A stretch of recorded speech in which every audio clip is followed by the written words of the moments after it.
Are you ready, dear scholars? Good afternoon. Good afternoon, ma'am. Congratulations to all of you who have here today. Let us praise the Lord for His continuous protection throughout the week, allowing us to gather once again, alive, strong, and determined to continue our studies. Take so that we may become instrument of our Lord in preparing for His coming. Who would like to volunteer for our opening prayer?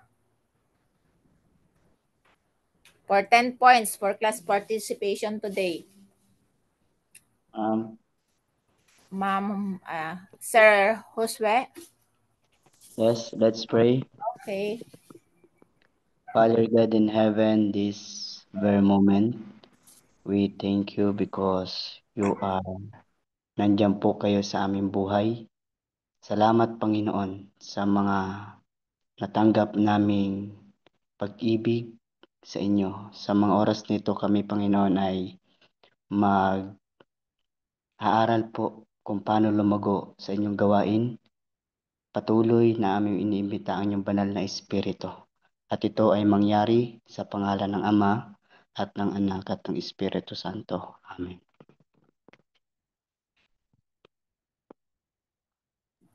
Thank you for the prayer. Who among you here is first time to attend this class? May I ask you to unmute and introduce yourself if you are a regular class student. Those who are sit-ins and guests, it's okay. Never mind.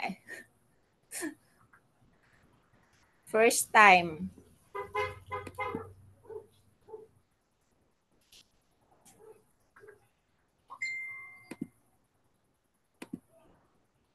Wala po. Okay. Wala po, ma'am.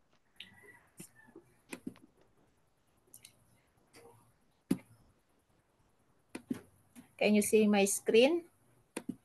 Andyan na ba? Opo, nakikita po.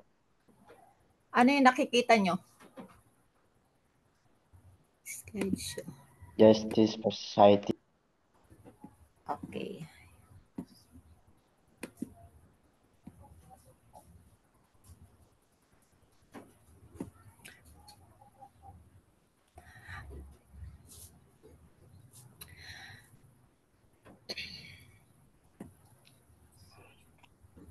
Good morning, ma'am. Yes. Yes, sir. I have a small request.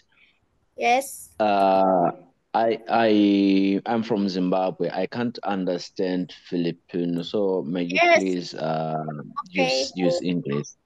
Okay, sir. Okay, thank you. Okay. Thank you. Okay.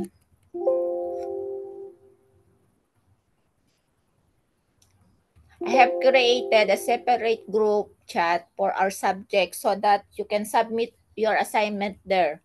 Some of you have been making errors in typing my email address, which is why I haven't been receiving your submission. Please note that this group chat is only for this subject. Other announcement will still be posted in our official chat group. Thank you very much for those who have already submitted their assignments. Ma'am.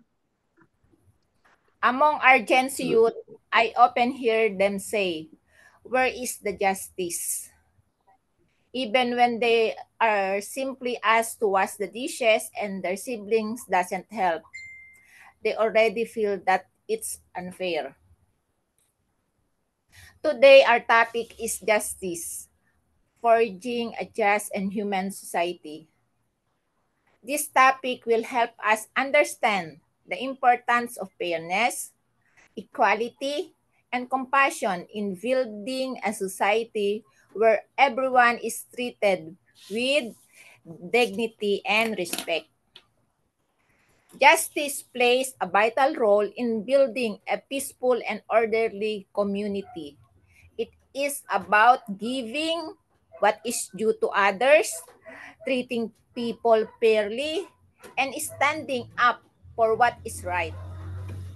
A just and human society ensures that that everyone is treated with respect, dignity, compassion, regardless of their status in life.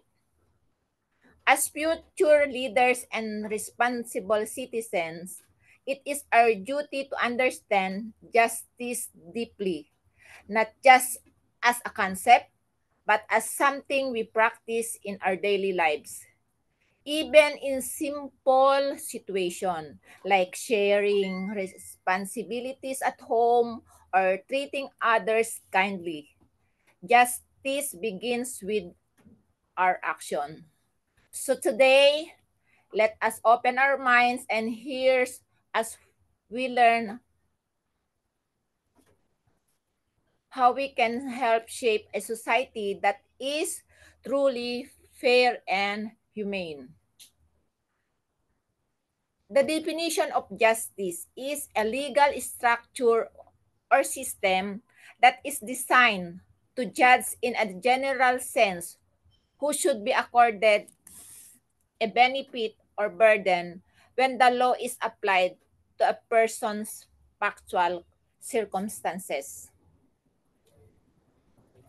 Plato says that justice is not mere strength, but it is a harmonious strength. Justice is not the right of the stronger, but the effective harmony of the whole. All moral conception Hello, revolve Doc. about the good of the whole Excuse me individual. po. Yes? Are you showing your screen? Yes. Parang screen 1 lang yata ang lumalabas. Screen 2 na to eh. Screen 1. Uh, Screen 1 pa lang po ito. Screen 2 pa lang Screen po 1. ito. Yes. Is it in a maximize format or a mode or like ano? Zoom. As well Naka-zoom as siya. social. Yes. Posible po kaya na ang i-share nyo ay yung naka-zoom. Naka-zoom na po. Pero ang naka-share po dito ay hindi yung naka-zoom. So, ang nababasa po ay ganun po. Ano pong Sige nababasa po, nyo? ayan na po.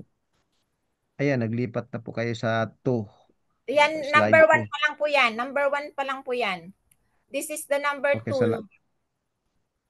salamat po. Number Inasahan 3. ko po kasi na zoom, According to naka-zoom siya. Like, Aristotle, justice consists in what is lawful and fair, with fairness involving equitable distribution and the correction of what is inequitable. Ma'am, pwede po bang ma'am, full screen? Naka-full screen po ako. Ay, hindi po namin maano. Kasi hindi po, meron po siyang slide half at saka yung ano. i-reshare nyo po, ma'am. Ang i-reshare nyo po yung naka-full screen na. Oh no. Stop, sige po. Stop share ko po. Oh no. Naka-full screen ako dito sa akin. Pag naka-full screen, ayan po ang i-share, yung naka-full screen. How about that?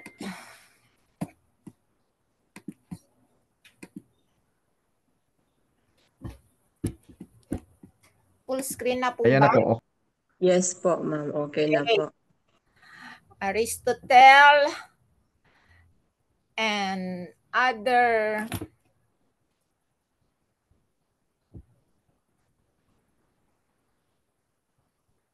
justice or justicia is other philosopher says that justice or justicia is a cardinal virtue and defined by Aquinas as a habit whereby man renders to each one his due by a constant and perpetual will. Specifically in philosophy, Justice represents balance and is usually conflated with ideas such as fairness, equity, and law. However, this is not to just suggest that there is a universally agreed upon definition or application of justice within philosophy. In the Bible, justice means fulfilling mutual obligations in a manner consistent with God's moral law. And there are biblical passages that creates the biblical justice that creates perfect human society.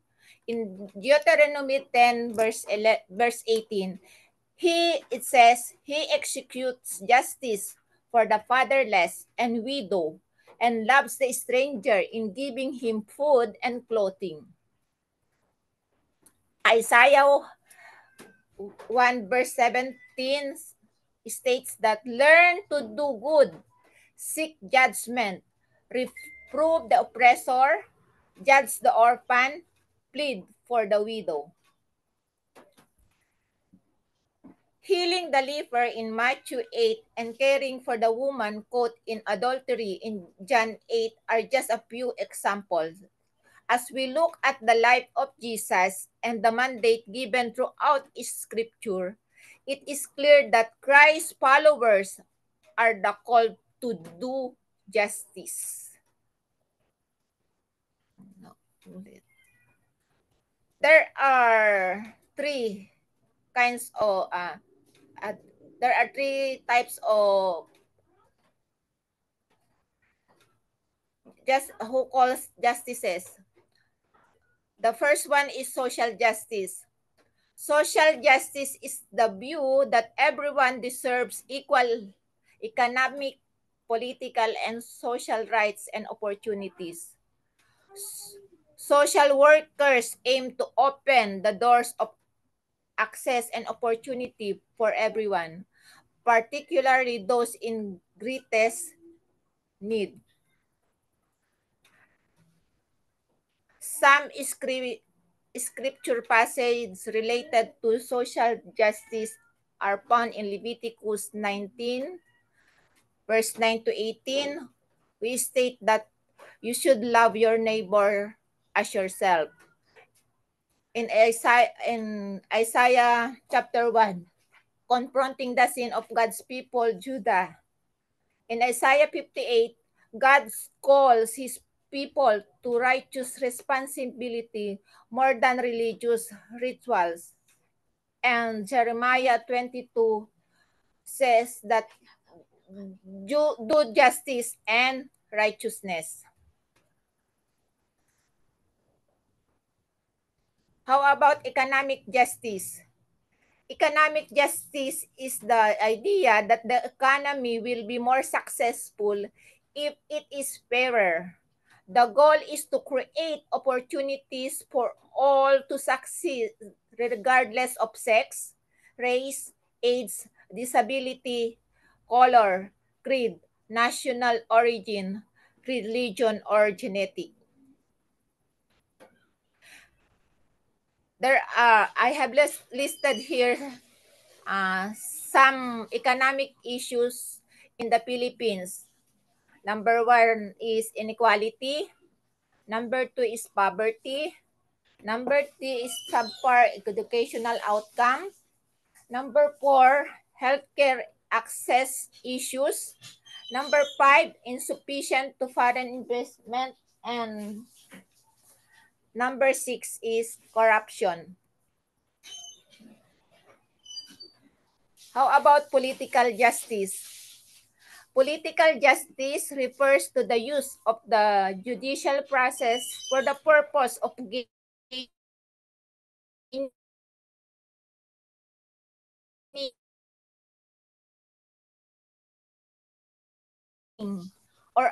or destroying political or confirm political or military action, or it may be substitute for such action. Common political issues in the Philippines.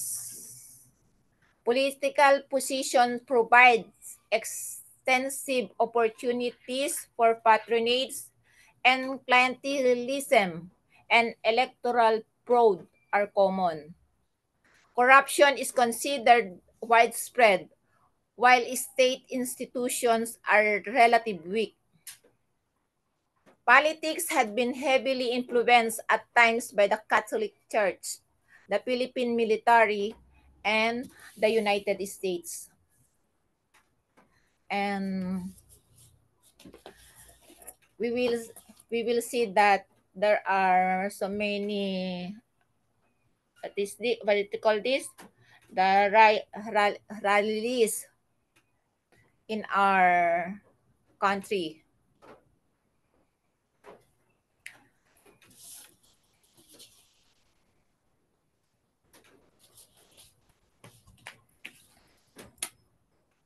Earlier, I actually messaged Sir Moises to let him know that I might not be able to attend our class today because I am feeling sad.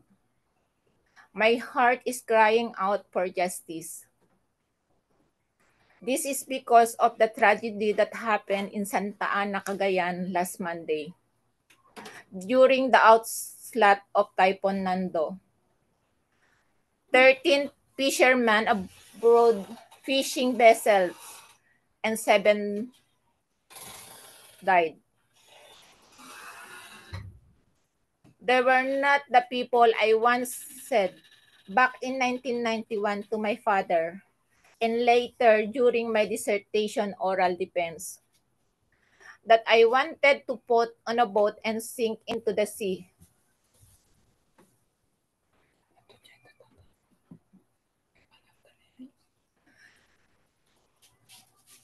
Those were the abusive capitalists. But the ones who were died were the poor, helpless fishermen, the very ones being oppressed by those capitalists.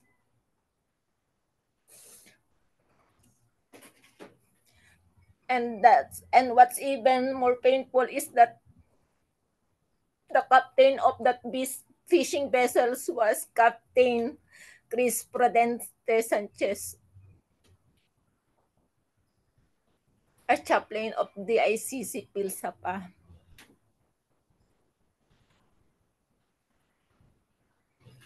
He was the eldest child, a bachelor, a breadwinner of his family after their father passed away. He was a kind man and a devoted Seventh-day Adventist. We consider him part of the family.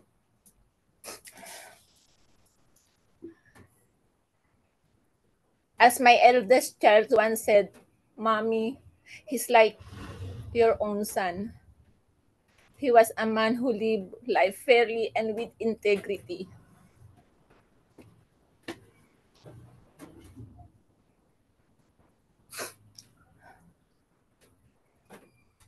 I know that their deaths were caused by the storm, but it feels almost like suicide.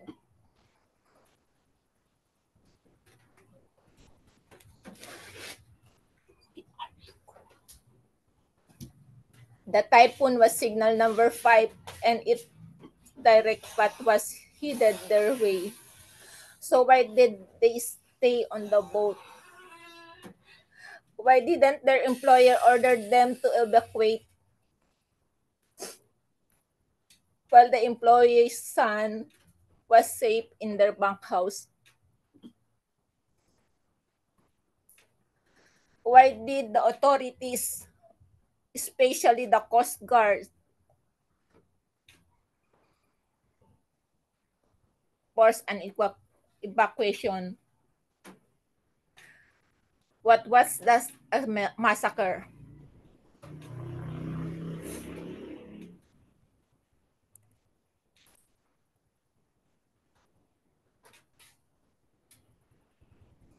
What makes it even more painful is that his body was found on Tuesday. The initial news said that the Philippine Navy would bring him to Real Quezon.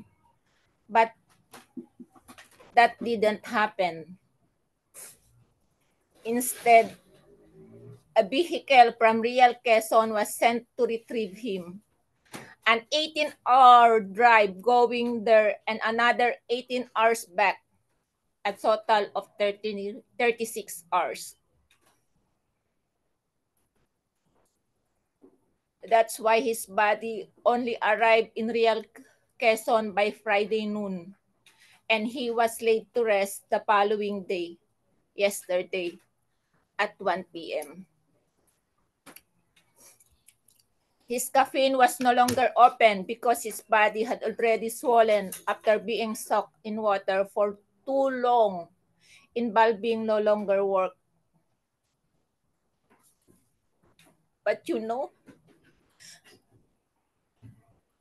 if he had been the child of government official, he would have been transported by a chartered plane, right? The response would have been fast, and the government wouldn't hesitate to spend public funds.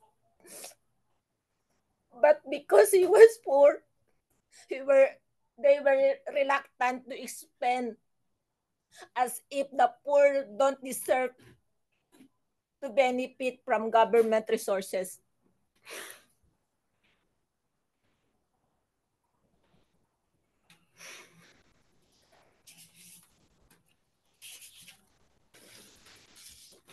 And now, go back to my introduction. Nasaan ang hustisya? Sorry.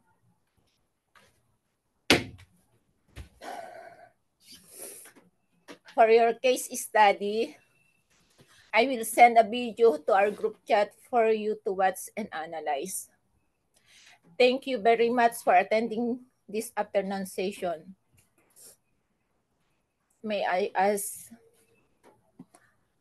Miss Avery, you are there? Kindly lead us in our closing prayer.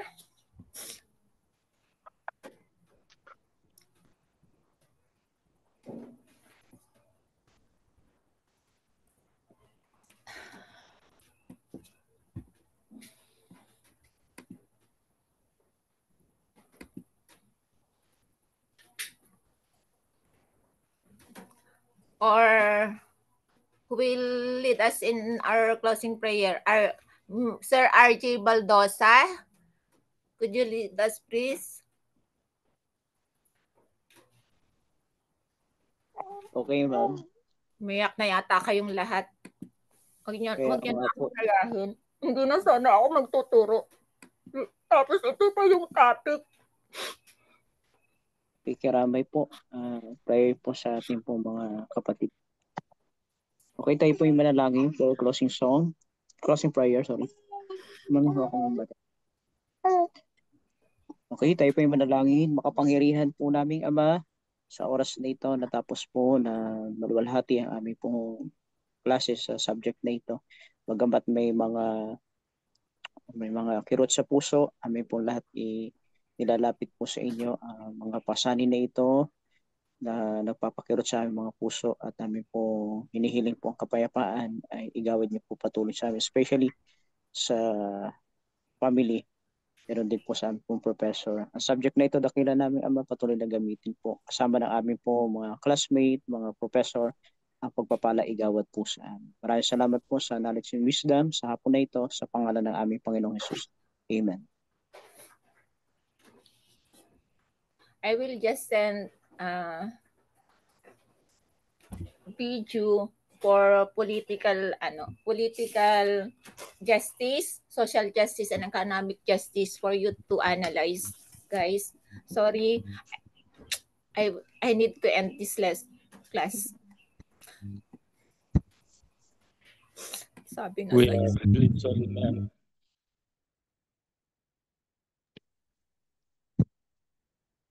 Condolence, ma'am.